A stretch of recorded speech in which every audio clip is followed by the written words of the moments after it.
Hello students, welcome to Jayashree teaching class. এখন আমরা class 8 এর আই মার্টিন প্রশ্নবিচিত্র 2025 এর ভূগোল থেকে মডেল কোশ্চেন পেপার 2 সলভ করব। যেখানে একে একে কি বলেছে, উষ্ণতা বাড়লে বায়ুর চাপ কিরকম হয়, কমে যায়। জলীয় বাষ্পের জলকণায় পরিণত হওয়ার প্রক্রিয়া হলো ঘনীভবন। পৃথিবীর বৃহত্তম স্বাদু জলের হ্রদ সুপিরিয়র। পৃথিবীর উচ্চতম হ্রদ টিটিকাকা। শূন্যস্থান পূরণ করো। ঘূর্ণবাতের বায়ু উত্তর গোলার্ধে ঘড়ির কাঁটার বিপরীতে প্রবাহিত হয়। নিরক্ষীয় অঞ্চলে নিয়মিত পরিচলন বৃষ্টি হয়। উত্তর আমেরিকার সর্বোচ্চ শৃঙ্গ মাউন্ট ম্যাককিনলে। পম্পাস অঞ্চলের পশুচারণ ভূমিকে অ্যাস্টেনসিয়া বলে। আইটিসিজেড কাকে বলে, বইতে দেখো 35 পেজে রয়েছে, এটা এই যে করে নিও আইটিসিজেড। ঠিক আছে, পরবর্তী প্রশ্ন কি বলেছে, ক্যাটাবেটিক বায়ু কাকে বলে, যেটা রয়েছে তোমার বই থেকে 40 পেজে। দেখো, রাত্রিবেলা তাড়াতাড়ি তাপ বিকিরণ করে পর্বতের ঢালের উপরিস্থিত বায়ু শীতল হয়ে পড়ে।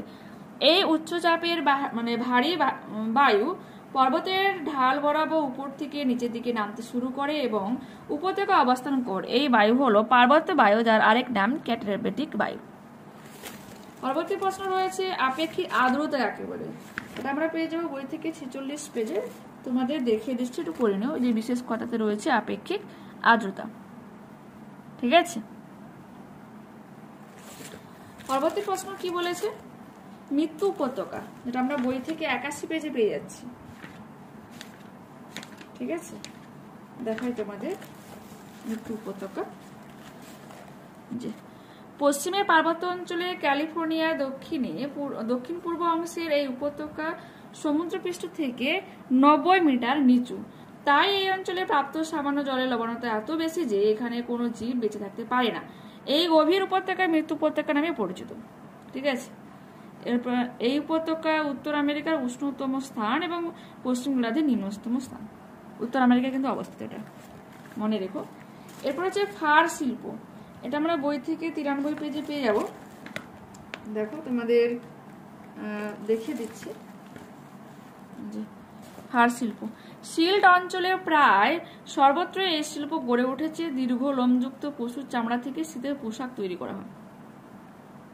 ঠিক আছে, দেখে নিয়েছো। পরবর্তী প্রশ্ন, চাঁদোয়া বলতে কি বোঝো। নিরক্ষীয় অঞ্চলে নিরক্ষীয় বৃষ্টি অরণ্যে মেলে দেখতে পাওয়া যায়। তো এখান থেকে এতক্ষণ আমরা করব। পরবর্তী প্রশ্ন রয়েছে, কার্ডিলেরা কাকে বলে, উদাহরণ দাও। এটা আমরা বই থেকে 81 পেজে পেয়ে যাব। 81 পেজ। কার্ডিলেরা দেখে নাও। শব্দটির অর্থ হলো শৃঙ্খল। উত্তর আমেরিকার মহাদেশের পশ্চিম পার্বত্য অঞ্চলে কতগুলি সমান্তরাল নবিল ভঙ্গির পর্বতমালা নিয়ে এই কার্ডিলেরা সৃষ্টি হয়েছে। পরবর্তী প্রশ্ন কি রয়েছে, আমাজন নদীর মোহনায় বদ্বীপ সৃষ্টি হয়নি কেন। এটা দেখো বইতে 81 পেজে রয়েছে। পেজ নাম্বারগুলো কিন্তু তোমাদের পাশে আমি লিখে দিয়েছি। ঠিক আছে, আচ্ছা, এইখান থেকে এতখানি করবে। বইতে 100 পেজে রয়েছে, এই কারণে সৃষ্টি হয়নি। এরপর হচ্ছে, পৃথিবীর রুটির ঝুড়ি কাকে বলে এবং কেন বলে। Page number 87। এখান থেকে আমরা করে নেব। সমগ্র প্রেরি অঞ্চল জুড়ে প্রচুর পরিমাণে গম উৎপন্ন হয়। এই অঞ্চলের উত্তরাংশে উষ্ণ চিনুক বায়ুর প্রভাবে বরফ গলে গেলে শীতের শেষে বসন্তকালের গম চাষ করা হয়। এই অংশ বসন্তকালীন গম বলার নামে পরিচিত। এখানকার ডাকোটা রাজ্যে আমেরিকা যুক্তরাষ্ট্রের মধ্যে সর্বাধিক গম উৎপন্ন হয়। বসন্তকালীন গম বলয়ের দক্ষিণে শীতকালে গম চাষ করা হয়। সমগ্র অঞ্চলটিতে বিভিন্ন ঋতুতে প্রচুর পরিমাণে গম উৎপন্ন হয় বলে এই অঞ্চলের আরেক নাম পৃথিবীর রুটির ঝুড়ি। ঠিক আছে, এরপর কি রয়েছে, এরপর রয়েছে তোমার কোরিওলিস বল সম্বন্ধে লেখো, যেটা বইতে আমরা 33 পেজে পেয়ে যাব। এখান থেকে এতখানি করবে। ঠিক আছে, পরবর্তী প্রশ্ন রয়েছে, শিশির ও কুয়াশা, 49 পেজ। এখান থেকে এতখানি করবে শিশির।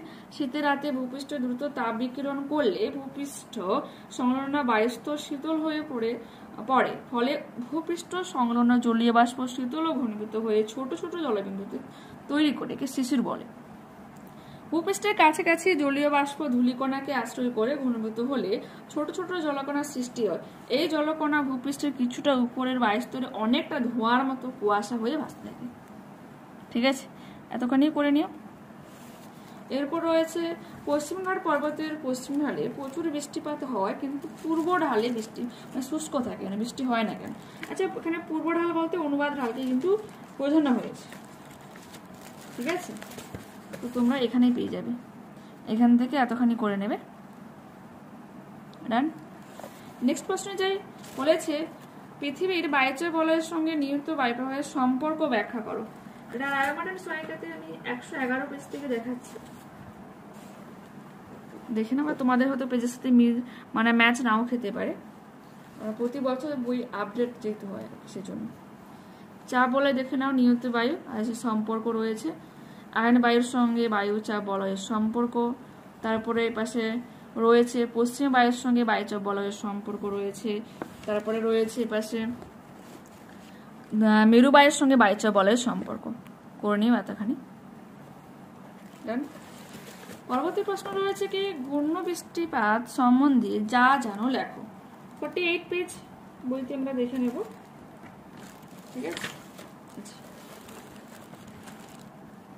ঘূর্ণ বৃষ্টি। ঠিক আছে, এখান থেকে এতখানি করব।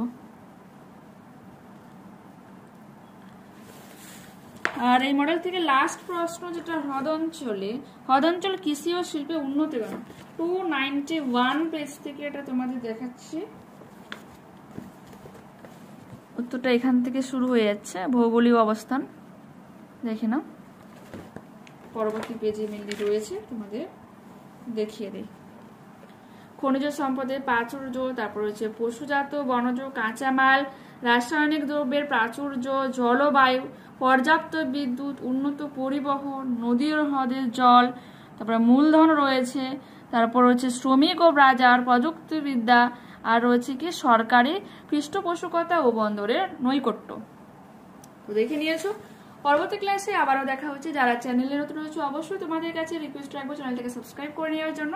তোমাদের আমি ইংরেজি থেকে সমস্ত মডেল সলভ করে আপলোড করেছি, তো যারা এখনো দেখোনি অবশ্যই তোমরা চ্যানেলটাকে ভিজিট করতে পারো। ঠিক আছে, ওকে, বাই।